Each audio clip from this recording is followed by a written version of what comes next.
Sant Jarnail Singh Bhindranwale was a very powerful person in the story of modern Sikh history, a name that still brings up strong feelings today. He was born in 1947, a very important year for our subcontinent, in a village called Rode in Faridkot district of Punjab. His father, Joginder Singh, was a farmer and a very religious Sikh who raised his son in our traditions. From a young age, it was clear that Jarnail Singh was not like other boys. He was very interested in learning Gurbani and understanding the deep meanings of our holy books, which put him on a path that would one day lead him to the center of Sikh spiritual and political life. His journey into religious leadership began when he joined Damdami Taksal, a famous and respected Sikh institution with a long history of teaching the true meaning of Sikhism. This institution is known for making scholars and preachers who are strong in their faith. Under the guidance of his teacher, Sant Singh Khalsa, Jarnail Singh gave himself fully to his studies, becoming very good at understanding Sikh scriptures and developing a strong and powerful way of preaching. When he was chosen as the 14th head, or Jathedar of Damdami Taksal in 1977, he had already become known as a charming and very wise leader who spoke with great passion. What made Sant Jarnail Singh so popular among the people of Punjab was his clear and direct message. At a time when many people felt that Sikh values were getting weaker and being forgotten, he called for us to go back to the main ideas of our faith. He encouraged young Sikhs to take Amrit, not to cut their hair, to stop using drugs and alcohol, and to live their lives according to the teachings of their gurus. His words connected with many ordinary people, especially young people in villages, who saw in him a leader who was not afraid to speak the truth and stand up for the honor of the Sikh community. His influence grew because he was not just a religious preacher. He also spoke about the rights and problems facing Punjab. He talked about the farmers who were not getting fair prices for their crops, about the young people who didn't have jobs, and the feeling that the central government in Delhi was not treating Punjab with the respect it deserved. He became a voice for those who felt they had no voice, a symbol of strength for a community that felt its identity was in danger. His message was simple: be a true Sikh, and don't be afraid to demand justice and your rightful place. Sant Jarnail Singh Bhindranwale's journey from a religious preacher to a major political figure was marked by several key events. These events shaped the path of Punjab's history. One of the most important moments was the Baisakhi of 1978. On this holy day, a clash happened between his followers and members of the Nirankari sect, a group whose beliefs many traditional Sikhs considered disrespectful to their gurus. Sant Bhindranwale had sent his followers to peacefully protest their gathering in Amritsar, but the situation turned violent. Sadly, 13 of his followers and 2 others lost their lives, becoming martyrs for their cause. This tragic event made him a central figure in Sikh politics overnight. After the 1978 clash, Sant Bhindranwale's public image grew a lot.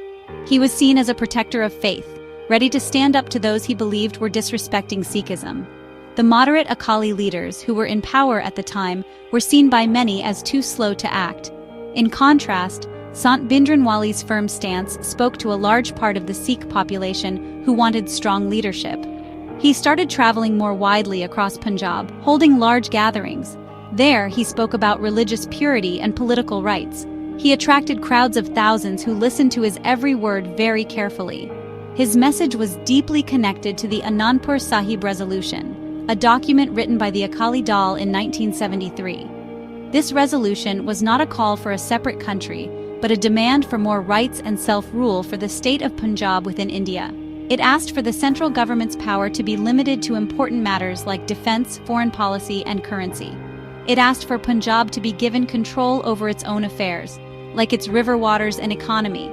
Sant Bhindranwale became the strongest voice for this resolution, arguing that its implementation was necessary to protect the future of Punjab and the Sikh people. He felt that promises made to Sikhs had been broken. Sant Bhindranwale was often asked about his thoughts on Khalistan, a separate Sikh homeland. His public statements on this matter were very carefully worded.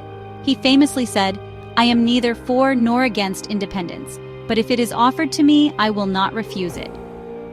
This suggests that his main focus was on securing the rights outlined in the Anandpur Sahib Resolution. He believed that if Sikhs were treated fairly and with respect in India, they could live peacefully. However, he also warned that if the government kept denying their rights and treating them unfairly, the desire for a separate home would naturally grow. In the early 1980s, the political situation in Punjab became even more tense. After losing the state elections in 1980, the Shiromani Akali Dal decided to restart their campaign for the Anandpur Sahib resolution. In 1982, they found a powerful ally in Sant Jarnail Singh Bhindranwale. Together, they started the Dharam Yudh Morcha, or religious campaign, a big civil disobedience movement to put pressure on the central government in Delhi. Sant Bhindranwale, with his many loyal followers, officially joined the Morcha, moving into Guru Nanak Niwas, located inside the Holy Golden Temple complex in Amritsar. This step was a very symbolic act. From the holy grounds of the Golden Temple complex, the Dharam Yudh Morcha grew into a huge protest. Thousands of Sikhs would get arrested every day, peacefully giving themselves up to the police to fill Punjab's jails. The demands of the Morcha went beyond just the Anandpur Sahib resolution. They included 1. The release of arrested followers, 1. The end of discrimination against Sikhs, 1. And the recognition of Amritsar as a holy city. Sant Bhindranwale became the main person in this movement, giving daily speeches from the complex, criticizing both the central government and the moderate Akali leaders, who he felt were too ready to compromise on their beliefs. As the Morcha continued, the atmosphere in Punjab became filled with tension.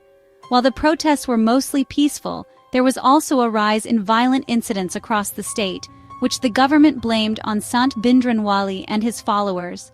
He and his supporters always denied these accusations, saying they were being unfairly targeted to make their religious struggle look bad.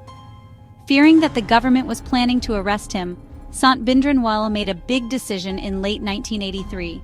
He moved from Guru Nanak Niwas to the Akal Takht, which is the highest seat of temporary authority for Sikhs, located right in front of the Golden Temple. This move into the Akal Takht was a major turning point. With his armed followers, he started to fortify the holy building, getting ready for a possible fight with the government. For him and his supporters, this was an act of defense, protecting the holiness of the highest authority of Sikhism from an enemy government. For Prime Minister Indira Gandhi and her government in Delhi, this was seen as a direct challenge to the authority of the Indian state. All attempts at talking things out failed.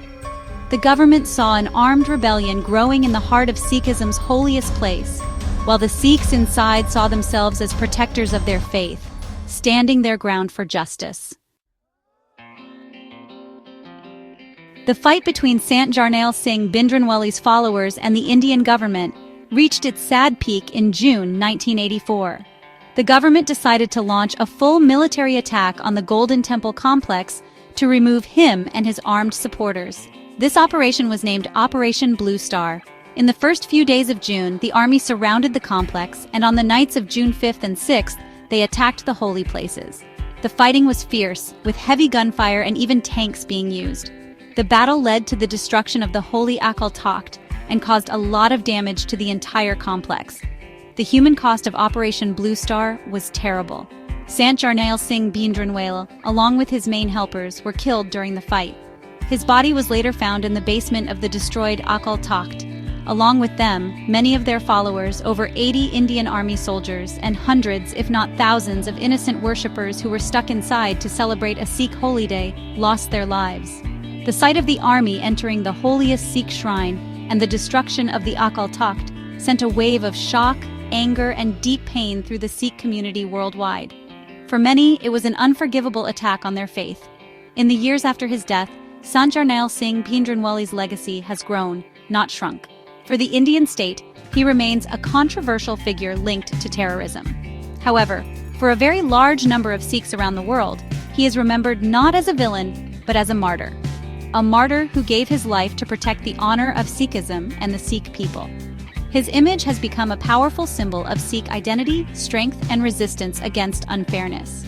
His pictures are commonly seen in gurdwaras, on posters, and carried by young people in religious parades, showing a proud and stubborn spirit. Even today, in 2025, his legacy remains a sensitive and important topic. We saw this recently in March, when an incident in Himachal Pradesh, where flags with his picture were removed from motorcycles, caused widespread anger among Sikh organizations. Groups like Damdami Taksal and SGPC strongly condemned this action, reminding everyone that for Sikhs, Sant Bhindranwale is a respected religious figure. This shows that he is not just a person from history. He remains a living part of Sikh awareness. a reminder of a painful past and a symbol of the tireless search for honor, justice, and the preservation of the Sikh way of life.